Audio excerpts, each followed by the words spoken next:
So, y'all, what do ankle monitors, probation apps, and court fines all have in common?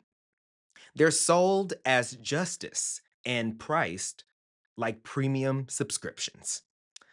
In the land of the free, you can stay out of jail if you can afford to. You can stay compliant even if your phone battery stays charged. You can rebuild your life just as long as you keep paying fees to the same system that broke you.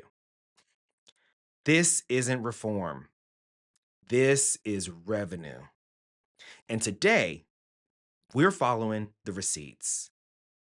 This is overruled. Bitch, let's go. Cue the track.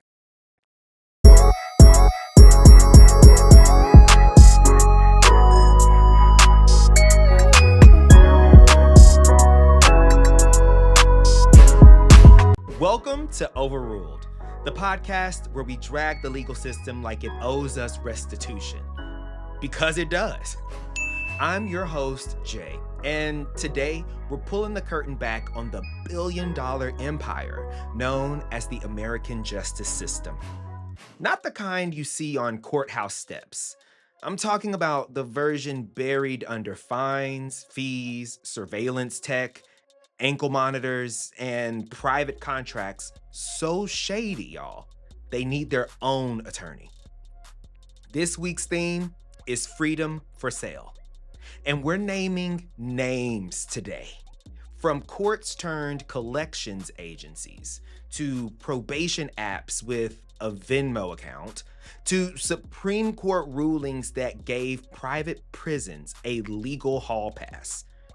We're talking about how America turned accountability into a business model, and how poor folks, Black and brown folks, and returning citizens are the ones footing the bill. So, grab your court receipts, charge your ankle monitor, and don't miss that check-in, girl. Because today, we're not just exposing the fine print, we're tearing up the whole damn contract. Let's get started with Issues on the Docket. Welcome to Issues on the Docket, where we're sifting through this week's legal headlines to see what's really at stake and ultimately who's paying the price. This week's theme, freedom for sale. Because whether we're talking about access to credit, civil rights enforcement, or workplace equality, the message from the system is loud and very clear. If you can't pay, you can't play. And if your identity costs too much to accommodate, the system will simply pretend you don't exist. So today, we're unpacking three major stories that expose just how profit, prejudice, and power are working together to keep freedom out of reach for the very people who need it most. Let's get started with our first story.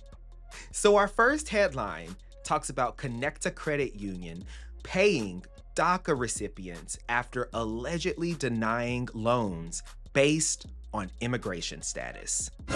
Wow. So, let's start with something that should be simple. Applying for a loan.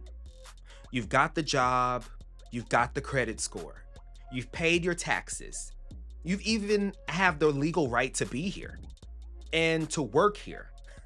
But one thing you don't have, a green card. And suddenly, you're no longer eligible for a mortgage or a small business loan or even a car to get to work. Y'all, that's exactly what happened to hundreds of Latino immigrants who were denied financial services by Connecta Credit Union. Not because they were high risk, but because they were born on the other side of a border. These were mostly DACA recipients, young people who came to the US as children, built lives here, and jumped through every legal hoop imaginable. But when it came time to get a loan, they were told no. Not because of credit, not because of income, but because of status. Legal status. The lawsuit, filed by MALDEF, the Mexican American Legal Defense and Educational Fund, alleged that Connecta's policies violated both state and federal laws against discrimination. And guess what? The court agreed. In this day and age, we'll take the wins where we can get them. Connecta settled, agreeing to compensate affected customers and revise its internal policies. Now, here's the part we cannot ignore. These weren't isolated mistakes. This is part of a broader pattern of financial exclusion that punishes immigrants for things they cannot control and locks entire communities out of generational wealth. No home ownership, no access to credit, no chance to start building equity. In a country where credit is currency, denying financial access is a form of economic exile. And it's a choice this system continues to make. So the next time someone tells you that discrimination only lives in courtrooms and police departments, remind them, it lives in your bank account just as much. And while some communities are being shut out of the financial system, others are being targeted by legal blueprints that aim to dismantle their rights entirely and put profit back in charge. Our next story covers the Project 2025 created by the Heritage Foundation that was put in place to dismantle the Department of Justice and civil rights protections. Now, if you've never heard of Project 2025, sorry. Let me introduce you to the policy playbook that's trying to turn back the clock on every civil rights gain made since 1964. Drafted by the Heritage Foundation and supported by a who's who of far-right power players, this nearly 1,000-page document lays out a vision for the second Trump administration. And spoiler alert, it is terrifying. Among its more dystopian gems, eliminating the Department of Justice's Civil Rights Division. You heard me right. Restructuring federal agencies to remove diversity mandates. We're currently experiencing that. And returning huge swaths of the criminal justice system to the private sector. AKA, get that money. Think that last part through, though. Private prisons. Private immigration detention. Private security and surveillance contracts. In short, a for-profit justice model where incarceration isn't a problem. It's a revenue stream, and it is unregulated. But wait 1 second. There is more. Project 2025 also recommends stripping federal agencies of their ability to enforce anti-discrimination protections altogether. Excuse me? That includes housing, employment, education, and even voting rights. In its place, a state-based solution, which sounds cute until you realize that the states being handed that power are the same ones gerrymandering districts and banning books about Black history. This is not theoretical, y'all. The people behind this plan include former Trump officials, current GOP strategists, and billionaires with a direct financial interest in deregulation and mass incarceration. This isn't about shrinking government or efficiencies. It's about selling government to the highest bidder and writing off civil rights as an expense they just don't want to cover anymore. And let's be clear, the communities that will suffer the most under Project 2025 are the same ones already carrying the weight of systemic injustice. Black communities, immigrant communities, LGBTQIA folks, and poor people who can't afford to lawyer up every single time that their rights are denied or infringed upon. And if you think for some reason all of this is hypothetical, a plan that the Trump administration is not actively putting into practice, think again. The groundwork is already being laid. In fact, some of it's quite literally, obviously underway. So our last story for this segment hinges around DEI, yet again, being on the chopping block. This time, it pertains to the National Urban League suing the Trump administration. So the National Urban League, joined by a coalition of civil rights groups, has officially filed a lawsuit challenging President Trump's executive orders targeting diversity, equity, and inclusion, better known as DEI, programs across the federal government. According to the orders, any training, hiring practice, or federal initiative that promotes group identity is now considered discriminatory. In other words, anything that even hints at race consciousness or gender equity is on the chopping block. This isn't just a cultural grievance, okay? It's a legal one. These executive orders threaten everything from inclusive hiring at federal agencies to supplier diversity programs that prioritize Black and Brown-owned businesses. And they don't just eliminate funding. They send a very chilling message to every public institution. If you stand for equity, you might be standing alone. And it's gonna cost you. The lawsuit argues that these bans violate constitutional protections and existing civil rights law. And frankly, it's hard to disagree because at its core, DEI isn't about quotas. It's about fairness, equity, access to opportunity. It's about correcting imbalances created by centuries of exclusion. And it's also about acknowledging that meritocracy doesn't mean much when the starting line isn't the same for every single one of us. When DEI is labeled as divisive, what they're really saying is that equality threatens the status quo and the people who benefit from it, most importantly. The lawsuit is more than a legal battle. It's a defense of dignity, of truth, of progress that was already too slow and is now under attack, of the vision that our ancestors fought for because they believed in the broken promises of America. So, here's where we land. Whether it's access to a loan, equal protection under the law, or a simple acknowledgement that your life experience matters, freedom is being rationed.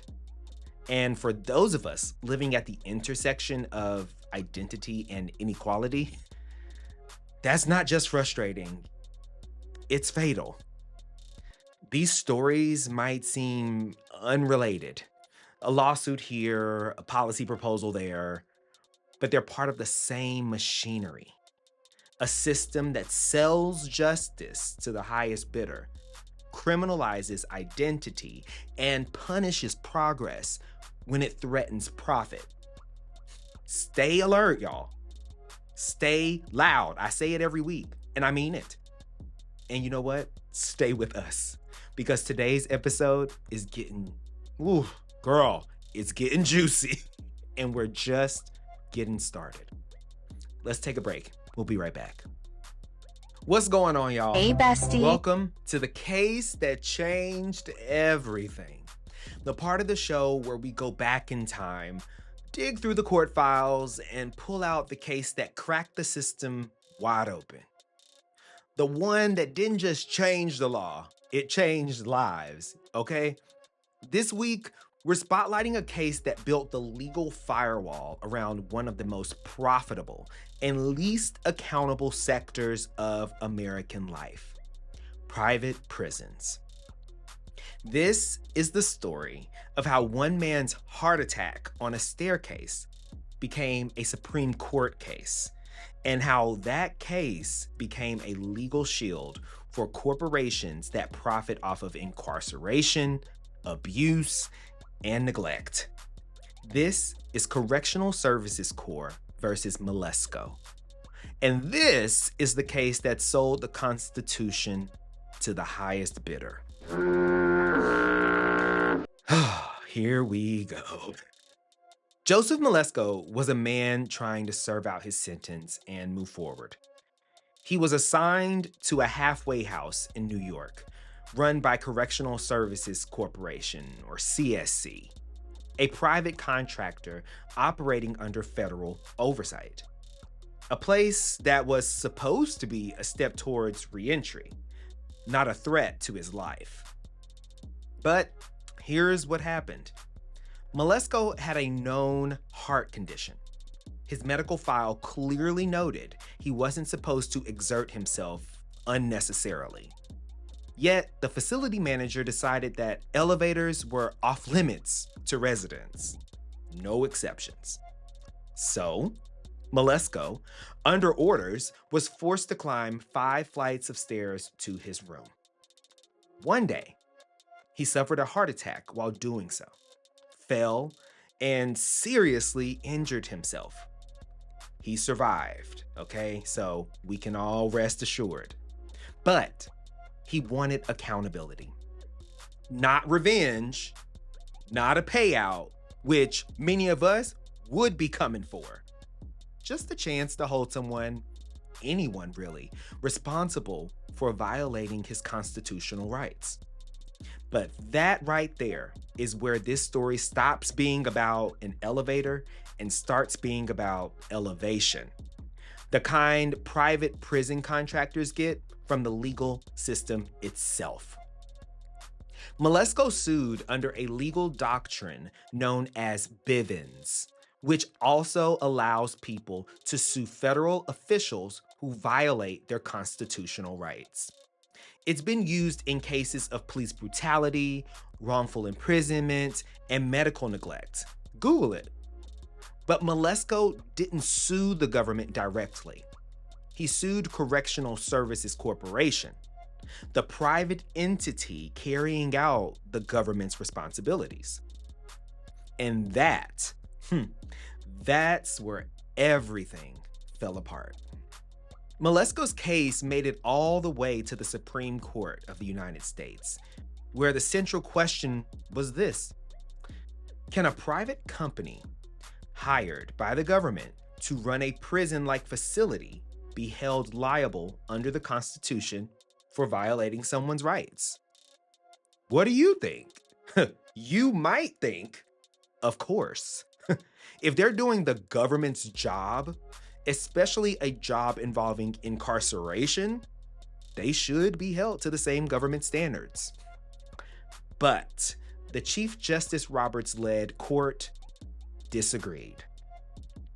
In 2001, in a 5-4 decision, that tells you how close this was. The Supreme Court ruled that Bivens protections do not extend to private corporations, even if they're carrying out essential government functions like incarceration or detention. So, in plain English, I got y'all. If a federal prison guard violates your constitutional rights, you can sue. If a private prison employee violates those same rights, in the same role, under the same rules, it's a chop. Too bad. No Bivens claim. No constitutional remedy. So, you can sue the badge, but you can't sue the brand, aka the corporation. And just like that, Correctional Services Corps versus Malesko became the case that handed private prison companies something federal employees never had: immunity. Not qualified immunity, not limited liability, but near total constitutional untouchability. Damn. To understand how we ended up here, you have to rewind a few decades back to when the United States government started looking for alleged efficient ways to manage its exploding prison population. Cue the 1980s. The war on drugs, which is raging. Mandatory minimums are rising, and America is locking people up at historic rates left and right. Disproportionately Black and brown, poor, and from communities already under-resourced and over-policed. But we're not surprised about that, are we? That's when private companies like Correctional Services Corps, GEO Group, and Core Civic, formerly known as Corrections Corporation of America, started offering a solution. Let us handle your inmates, they say. We'll do it cheaper, we'll do it faster, and we'll do it without that pesky red tape. Anything about this sound like a glaring red flag to you? Well, the government, overwhelmed, underprepared, and uninterested in actual reform, said, yeah, sure, sign us up. How much? What followed was a privatization boom. Detention centers, youth jails, halfway houses, immigration holding facilities, all outsourced to companies that answer not to justice, but to shareholders. And these weren't just holding pens. They were profit centers. Every prisoner, every detainee, every body became a billing unit. And here's the kicker. Even though these companies carried out government functions, they weren't bound by the same accountability mechanisms. So, no FOIA or Freedom of Information Act transparency, no public oversight, and thanks to Malesko, no constitutional liability. It's like building a courthouse where only corporations and suits can enter, and the rest of us just have to hope someone opens a door to allow the public access.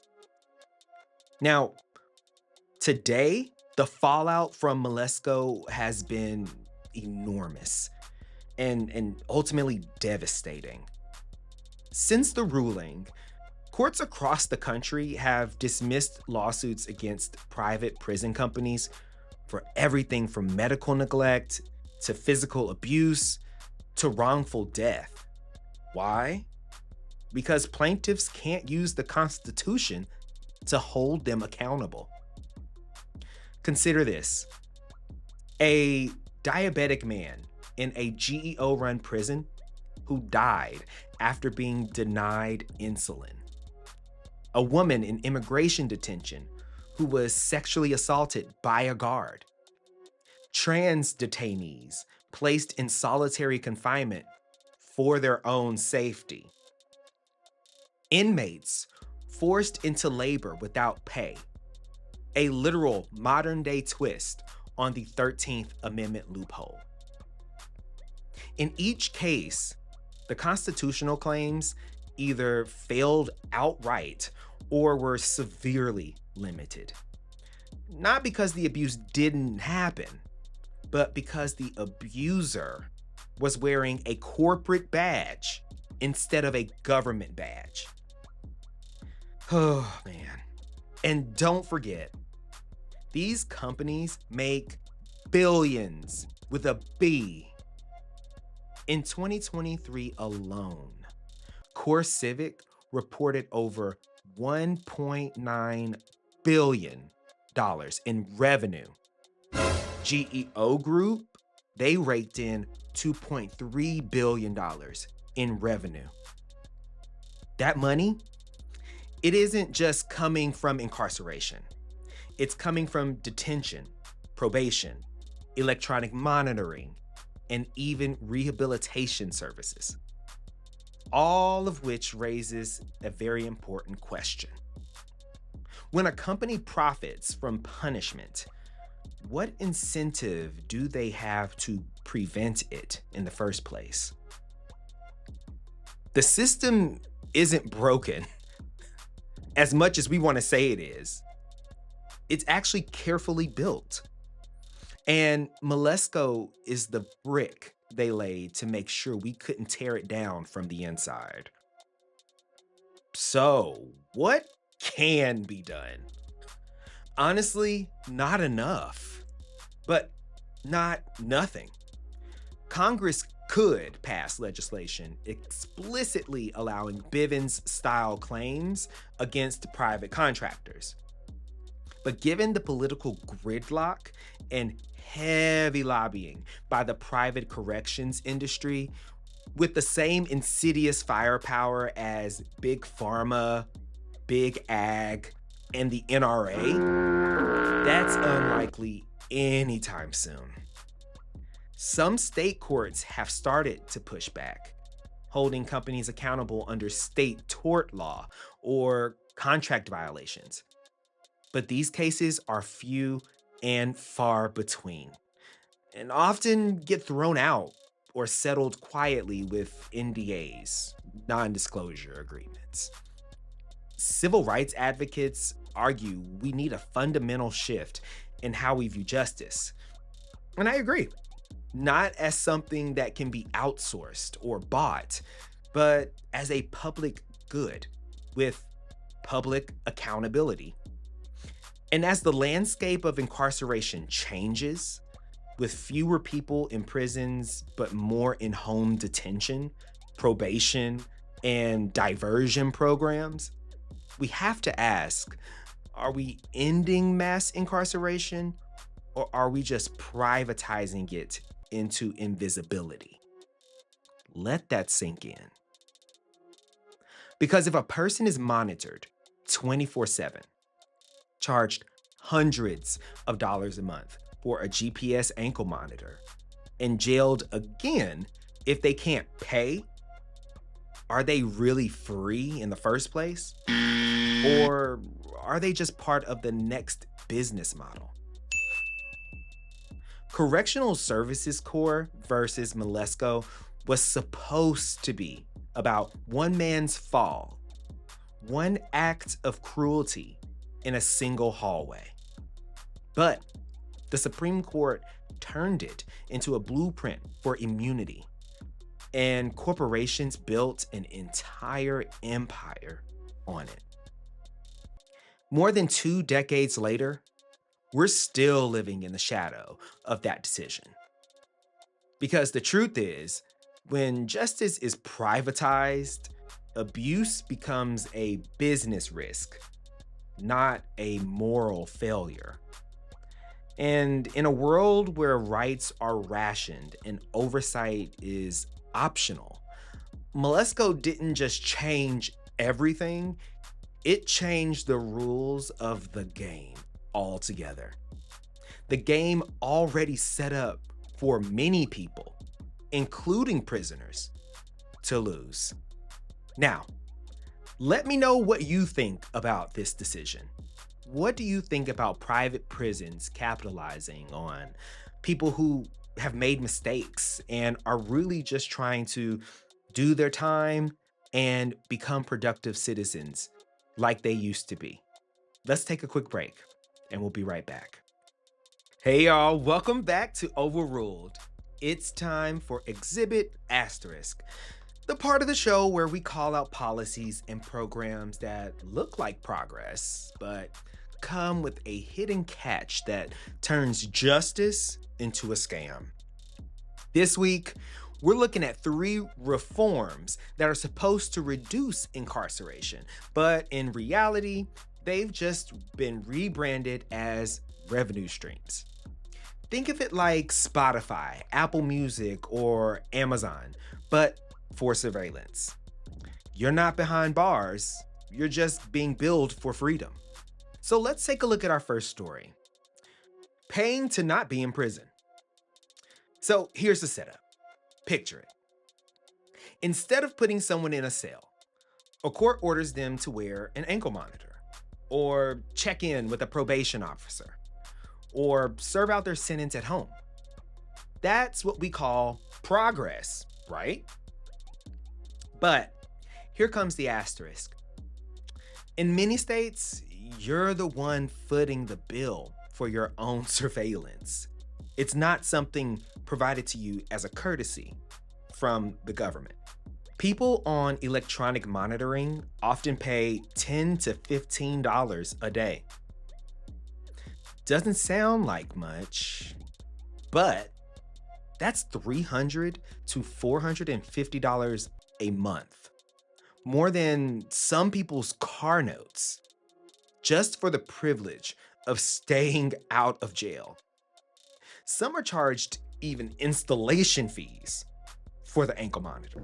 Excuse me? Others are charged daily probation fees, drug testing fees, or even a booking fee for being processed into the system in the first place, even if they're never incarcerated. And if that wasn't enough for you all, here's a kicker. These are often private companies, not government agencies. They profit when you're monitored longer. They benefit when you miss a payment and rack up more fees. And if you can't keep up, that's a technical violation. And back to jail you go. Yeah, double homicide. Let's say that louder. I want to say that one more time for the folks in the back that are halfway paying attention and vacuuming or cooking or whatever you're doing. Listen, you can be reincarcerated for being too poor to afford the price tag on your own probation. Take Alabama, where one private company, Judicial Correction Services, was found charging people for every interaction, including, y'all, voicemails left with their probation officer. In Georgia, a woman was jailed for 5 days because she couldn't afford her $235 probation fee. And the courts treated it like a refusal to pay. Not maybe she's just unable to afford it right now and she's working on something and maybe a payment plan could be instituted. None of that. They said it wasn't incarceration. They just didn't mention the subscription plan that comes along with all of these alleged reform resources. This is not the American idea of restorative justice. It's freedom as a service, and poor people, they're the business model. So our second story covers the courts pretty much turning into collections agencies. Let's talk about what happens when the courts stop delivering justice and start acting like bill collectors. In many jurisdictions, especially in the South and Midwest, unpaid court fines and fees don't just sit on a balance sheet. They get sold off, quite literally, to private collection firms. These firms aren't interested in due process or anyone's excuses. They're interested in profit. In states like Missouri, Florida, and Texas, these companies are authorized to add collection surcharges to every fine they pursue, sometimes as high as 30 to 40%. They mail threatening letters, charge processing fees, and yes, they can trigger bench warrants if you fail to respond or pay on time. That means people are going to jail for unpaid parking tickets, missed child support payments, or court-ordered restitution, not because they're criminals, but because they couldn't keep up with the spreadsheet. And let's be clear, People are responsible for paying their fines, their bills, their payments in general. So we're not trying to absolve them of that. But here, we don't have any grace that's being extended to anyone's life circumstances. And that's the part that is especially up. In Jennings, Missouri, a federal judge found that the city's court system essentially ran on poverty, using warrants to extract fines from Black residents, often jailing them in filthy conditions for days or weeks over unpaid fees. The city's entire budget depended on it. And in Baton Rouge, a man spent 6 days in jail for owing $50 in unpaid court debt. $50. Oh, wait. And when his mother called, to ask why he hadn't been released, the court said he needed to pay a $300 warrant fee first. So $50 became $350. So you thought the courthouse was where you got justice, or at least had a fighting chance to seek it out. LOL, silly rabbit. Turns out, it's where they process overdraft fees in handcuffs. This isn't about reinforcing the law.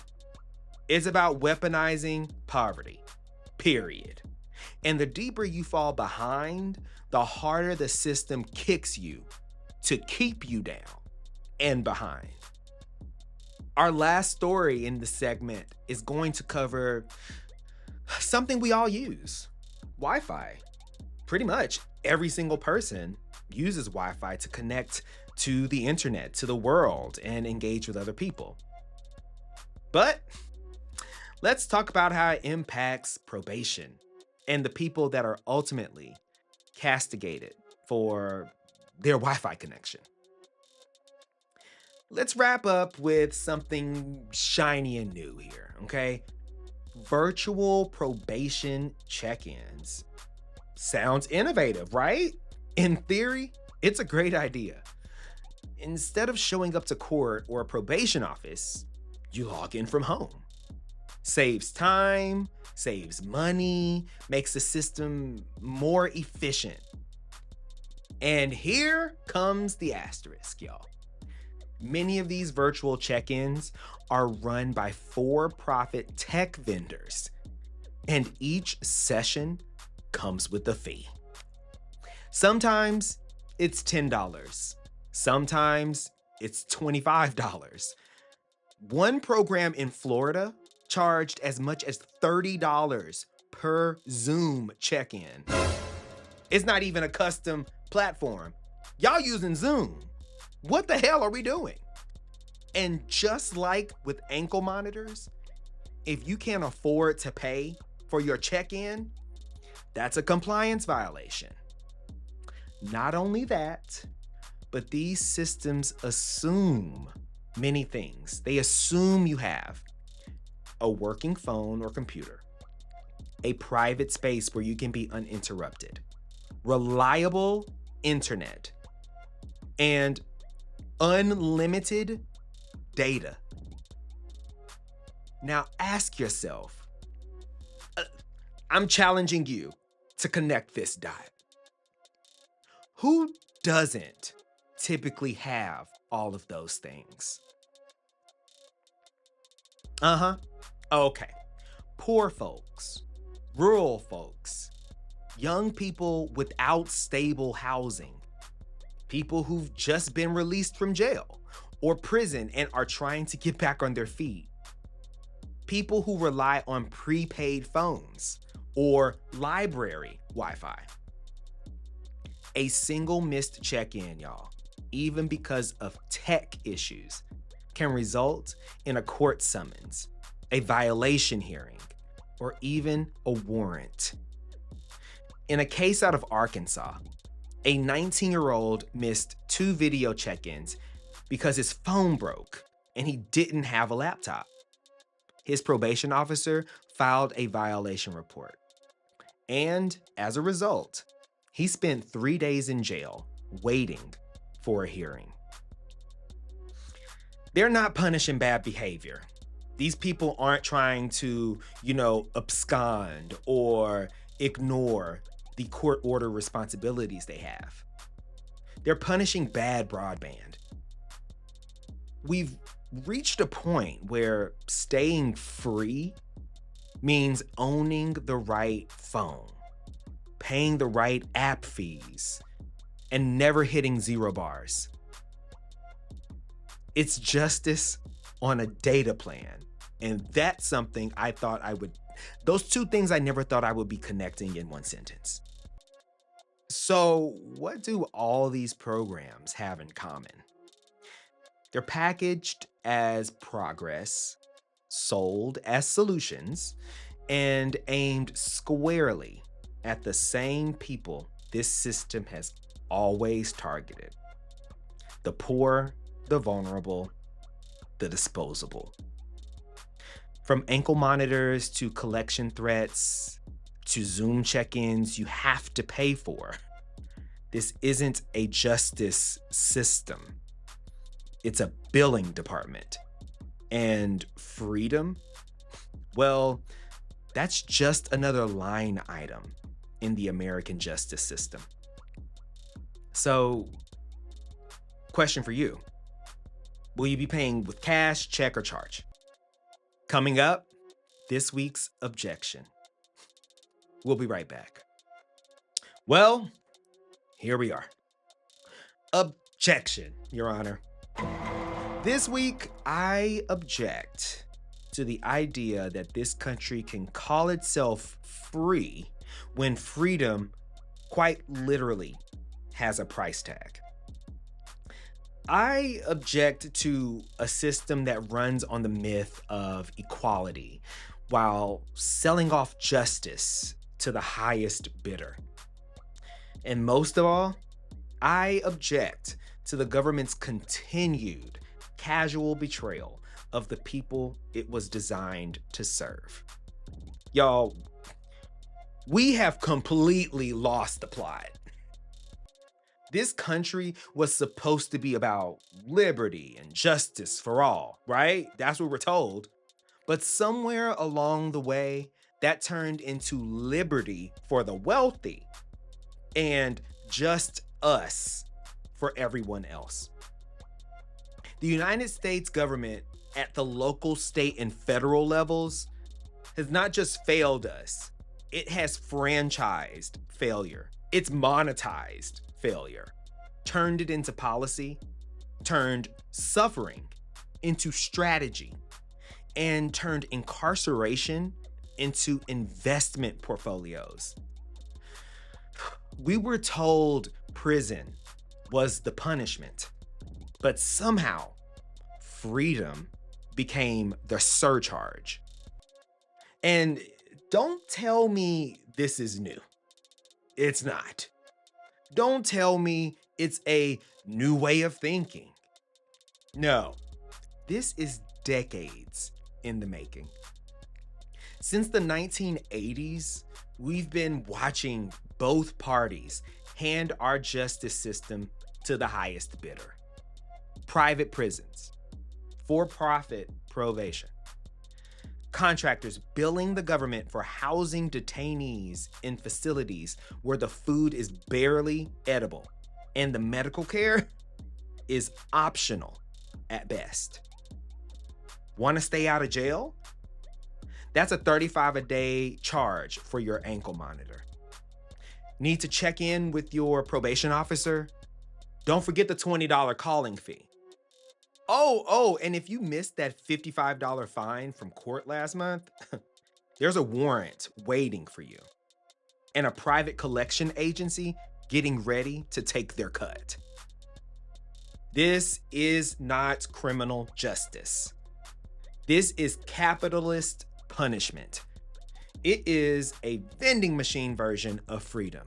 Swipe your card, hope it works, and pray you don't get rebooked if you're short on change.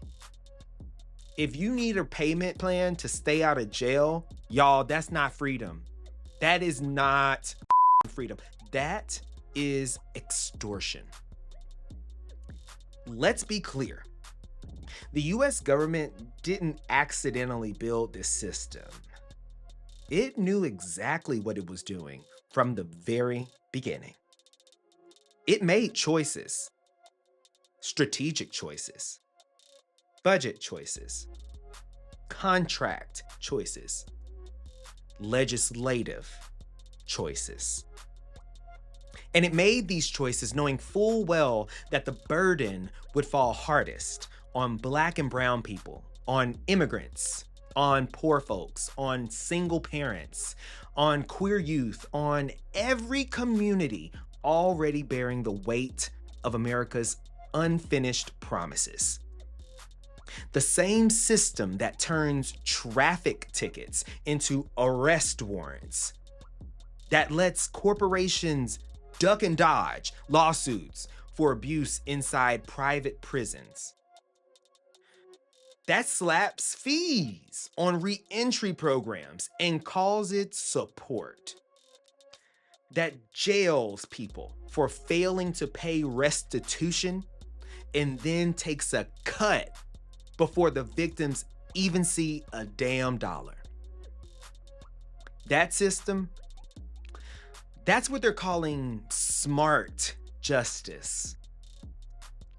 We've privatized the punishment, outsourced the empathy, and handed down our moral compass to the lowest bidder. And don't think for a second this is just happening in red states, mind you. Blue states do it too. Because when the bottom line is the priority, it doesn't matter what color the governor's tie is or the governor's skirt. The result is the absolute same. We're throwing taxpayer money at companies like Core Civic and GEO Group, which I encourage you all to Google, while simultaneously locking poor people into digital cages they cannot afford to escape. We're letting billion-dollar corporations buy their way out of prosecution with deferred agreements while jailing poor people for probation violations like missing a video check-in because they didn't have Wi-Fi.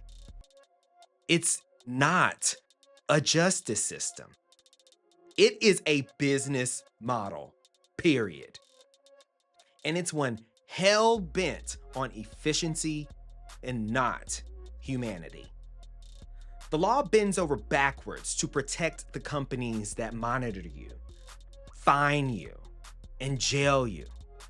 But if you miss a $40 payment, 220s, you're a threat to public safety.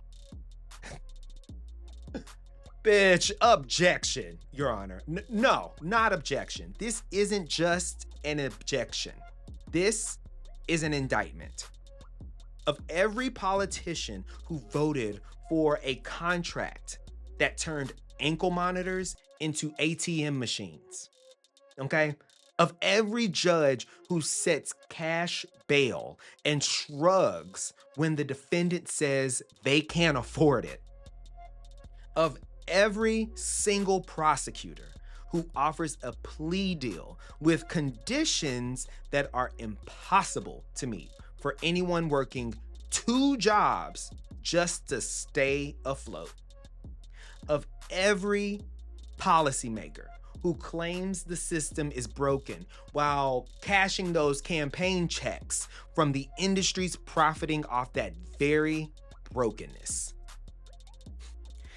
This is an indictment of a nation that still dares to call itself the land of the free, while charging rent on that very said freedom and marking it up with interest. And here's the thing that keeps me up at night, that really pisses me off. This system isn't slowing down at all. It's evolving, digitizing, automating, masking cruelty with convenience, becoming more and more insidious. Ankle monitors are now biometric. Check-ins are on Zoom. Fines are payable on Venmo. Everything is cleaner, faster, slicker, and just as oppressive as ever. But you know, you wouldn't know that from the campaign ads, right? Or the headlines, or the press releases calling this reform. We don't need a more efficient way to track people. We need a more equitable way to free them and rehabilitate them.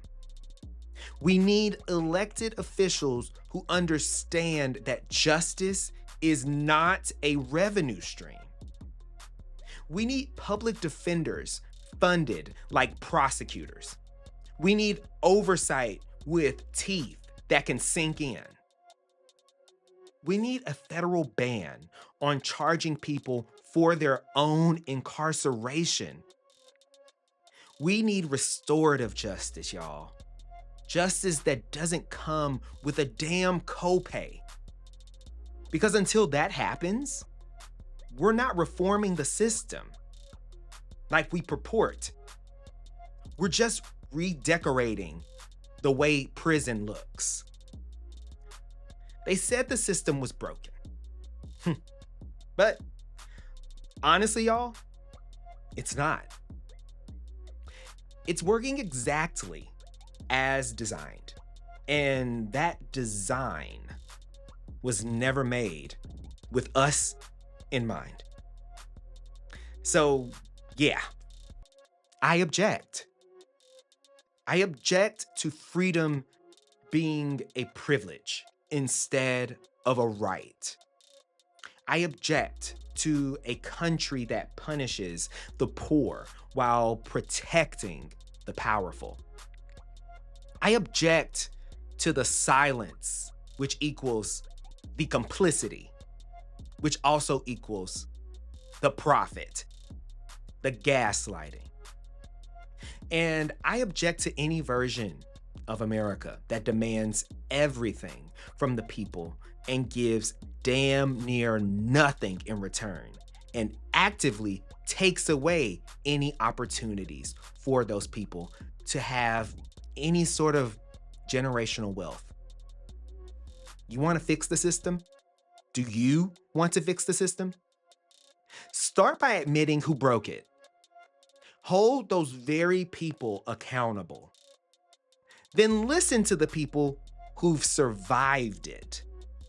And don't just reform it, reimagine it.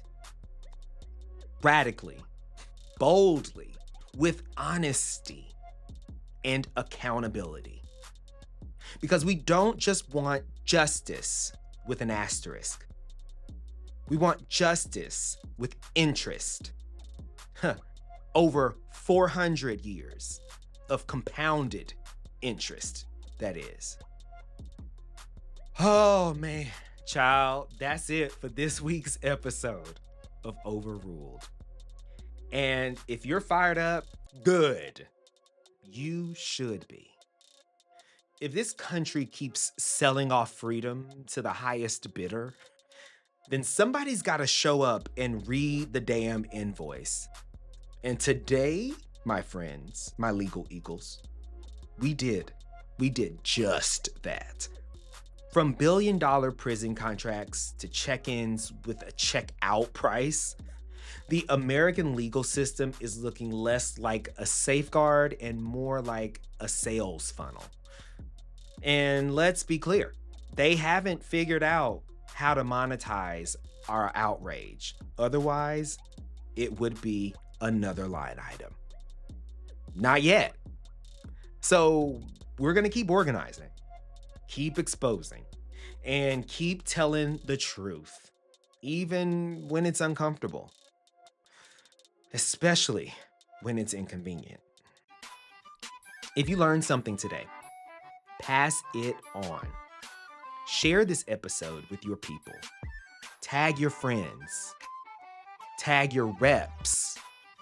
Tag that one cousin who still thinks ankle monitors are a better alternative, but don't know the true tea behind it. You can find Overruled wherever you get your podcasts: Spotify, Apple, Amazon, Stitcher, and of course on YouTube at The Overruled Podcast. Also, like the show, leave a review, subscribe, give us a 5-star rating wherever you listen. We have to infiltrate the algorithm one listener at a time, and we can't do it alone. We have to coalesce. We need you. Follow us on Instagram, Blue Sky, and TikTok at Overruled Podcast. For questions, tips, or a hot take you're dying to send our way, email us over at theoverruledpodcast@gmail.com. We see you. We hear you. We quite literally are you. I'm your host, Jay. Still unpaid, unbought, and unbothered by the powers that be. This has been Overruled, and we'll see you next time, where the law meets the people and the people talk the back. Bye. Cut. Bounce on this dance. Hey, bounce on this dance. Hey, bounce on this shit dance. Hey, bounce on this no hands. Okay. Y'all, this was an episode for the girls, okay? This was an episode I was very, very pleased um to put together and really push out to y'all, because one thing that I appreciate is, being in a space personally where I want to call out and I want to hold entities and individuals accountable, right? Also, hello, welcome to JB's Afties. Mm, Yep. I'm sipping on I don't have a drink today. I know, I'm sorry. Oh my God. Don't come for me. I don't have a featured beverage in addition to my water today. I just have my lovely Stanley cup filled with nice filtered cool water. And she's giving. I did have this right next to me. Boxed water, right? I was like, come on now. But I was given several of these. I can't remember where. I think it was it in a I think it was in a hotel room from a recent stay I had. They gave like multiple bottles each day or boxes. And I was like, oh, this is the newfangled hipster way of being like, oh, we're going to be more sustainable. And literally on the side of the box, it says sustainable. So I didn't want to open that because I already have water. Anyway, um, I hope that this episode resonates with many of you out there that are wondering about or had a general curiosity about what the inner workings are of the criminal justice system as it pertains to prisons, also restorative and alleged rehabilitative justice. Like, these things are deeply monetized. And it's sad that our own government doesn't give a damn about the people that it is purporting to want to rehabilitate, to want to have become productive members of society. I've been fascinated, I'll say, by this entire universe of criminal justice since undergrad. Like my bachelor's is in criminal justice. And part of that curriculum was studying the prison system, also studying the psychology and sociology behind the people who go into them and where their headspaces are once they come out and how that affects what we call recidivism or the idea of those individuals coming back into the prison system because of varying factors, socioeconomic status, race, all of these things. In this episode, I wanted to really just kind of do a nod to that, to kind of my origins of criminal justice and highlight the massive injustices that take place within our communities. Um, Unfortunately, more people don't know about this. So, my hope to you, the listener, is that you share this episode with your friends. Share it with 5 people that you know would benefit from hearing this and that you also know would want to share it as well. Okay?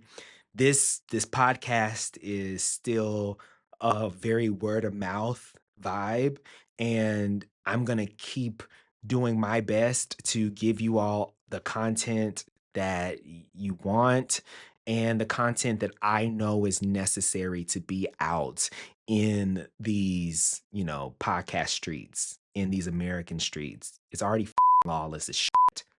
Um Outside of that, baby, I'm good. Another day, I'm here, I'm making it. I have my Anya Nerve shirt on from season 17 of Drag Race. Shout out to you, Anya. Absolutely love your talent, your ingenuity, your comedic timing. Absolutely. You're top tier. One of my top 3 winners of standard season Drag Race, okay?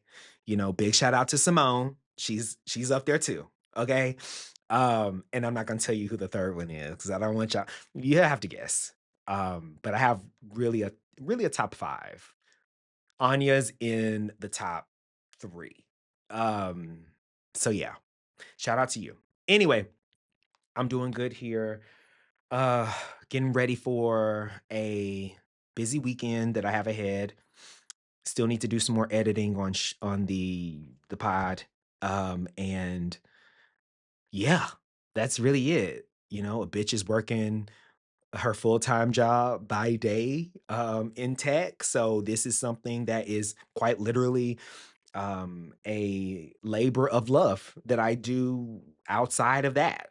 In addition to that, I should say, and law school. So we are we're busy, but we're blessed. And I appreciate you all for listening. I appreciate you for being here. And for those of you who stick around for the afties, that's it. I hope you all are doing well out there and taking care of yourselves in this very chaotic um American landscape we're living in right now. Simply put, everything's changing, everything's getting pulled, everything's being defunded, and it is becoming a very dark and solemn time. But we're here to lift y'all up, lift you up with facts, lift you up with the truth, lift you up with a way that you can be a part of the solution. Okay? With that being said, I love y'all so much. Thank you for listening. I love you, love you, love you. Not in a weird way. Let's not forget. And, love your boy back. Not in a weird way. Okay? I love y'all. And I'll talk to y'all later. Bye.